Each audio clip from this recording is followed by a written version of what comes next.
Olá, tudo bem? Rafael aqui. Eu quero explicar nesse vídeo como é que funciona uma ação para revisão do reajuste do plano de saúde, né? Eu vou falar aqui daqueles casos em que um empresário, ou uma pessoa, né, ele contrata um plano de saúde pelo CNPJ.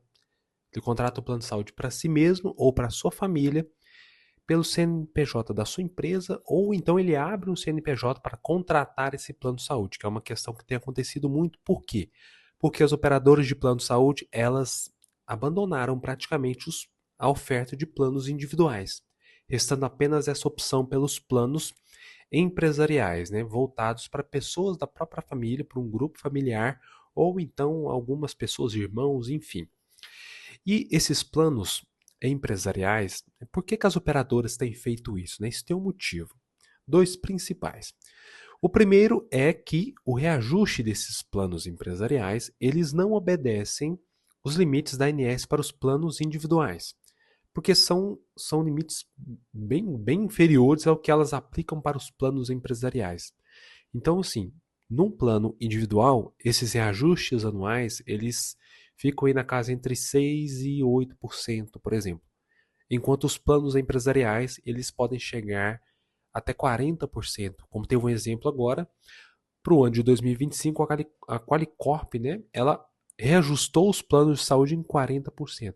Então ficam ali na casa dos 35, 30, 35%, podendo chegar até 40%.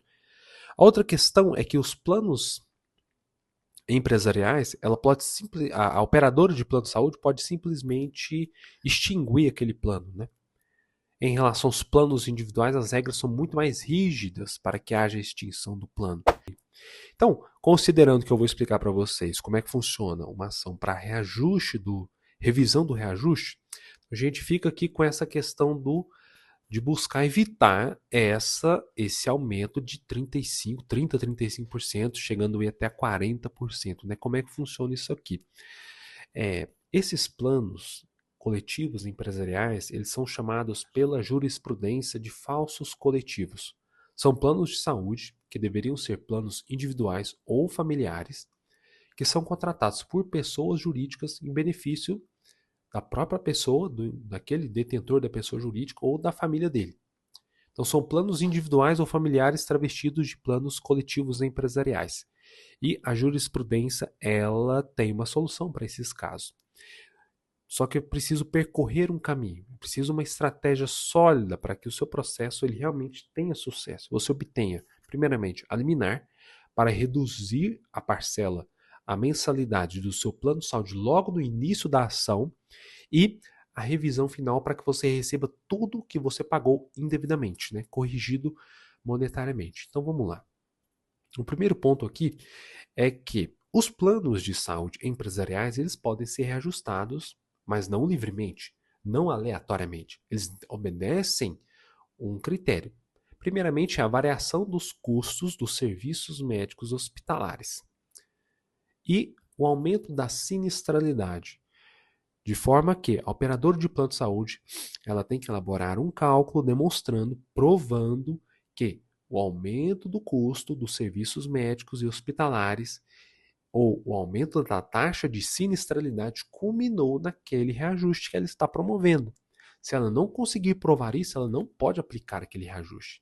E qual que é a estratégia para a gente trazer isso de forma clara no processo? É fazer uma notificação extrajudicial para a operadora de plano de saúde, exigindo que ela apresente os cálculos em que ela faz a aplicação dessas variáveis, né, a variação de custo do produto e aumento de sinistralidade para provar por que ela chegou naquele índice. E quase sempre ela não apresenta esse cálculo. Isso aí permite que você mostre para o juiz a violação pela operadora de plano de saúde de um princípio que está lá no Código de Defesa do Consumidor, lá no artigo 4º, inciso 4, que é o dever de informação. Isso já demonstra para o juiz uma seriedade no pedido de revisão que você está fazendo. Outro ponto aqui é o seguinte: como esses planos, né, como eu falei, são os falsos coletivos, eles são, na verdade, planos individuais, né, e planos familiares travestidos de planos coletivos empresariais, a jurisprudência ela os equipara aos planos individuais. para fins de reajuste e assim aplica os limites da ANS para esses planos de saúde. Isso faz com que aquele aumento de 30% a 35% ele caia para 6%, 8%. E aí, o que é importante aqui? Que você tenha um cálculo atuarial feito por especialistas, demonstrando que, em razão dessa equiparação do plano coletivo empresarial num plano individual, o valor da parcela que você tem que pagar é X valor e não aquele valor com aquele reajuste absurdo, e que você tem direito a receber determinado valor por ter pagado por determinado tempo aquele plano com aquele reajuste indevido, né? Então você tem dois fatores que esse cálculo vai apresentar para você: o quanto você tem que pagar agora e o quanto você tem que receber pelo que você pagou indevidamente. Isso já municia o juiz de um fundamento muito importante para que ele possa conferir para você, logo no início do processo, uma liminar reduzindo a parcela, a mensalidade do seu plano de saúde para aquela parcela, para aquela mensalidade que você realmente tem que pagar.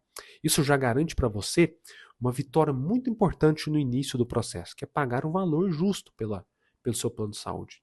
E futuramente vai dar assim, subsídios para o juiz para que ele possa lhe devolver tudo que você pagou a mais. Isso são pontos importantes nesse processo para que ele esteja muito bem fundamentado, para que seja um pedido sério e muito bem recebido pela justiça. E é claro que ele tem os fundamentos para demonstrar que o plano de saúde ele incorreu numa violação do dever de informação por não apresentar os cálculos provando que ele chegou naquele reajuste porque houve o aumento do custo de serviços médicos hospitalares, o aumento na taxa de sinistralidade, e também vai mostrar para o juiz que você realmente sabe o quanto você tem que pagar, porque você fez um cálculo muito bem fundamentado, demonstrando para o magistrado que realmente aquele é o valor devido e você tem direito a determinada quantia por ter pagado por tanto tempo esse plano de saúde com esse reajuste abusivo. Então, o seu pedido, né, na justiça vai ter muito mais chances de êxito com essa estratégia. Tá? Então, procure um advogado especializado e domine essa estratégia para você se certificar de que o seu processo siga esse espaço, porque é fundamental que ele tenha essa estratégia para você ter êxito nesse processo. Me siga aqui nesse canal. Eu produzo vídeos a respeito de direito da saúde, direitos dos consumidores de planos de saúde, para que você fique informado a respeito disso. Dê o like, compartilhe com alguém que tem interesse nessa informação, tem um plano de saúde coletivo empresarial e pode estar pagando um valor abusivo de mensalidade em razão dos reajustes. É isso aí, muito obrigado.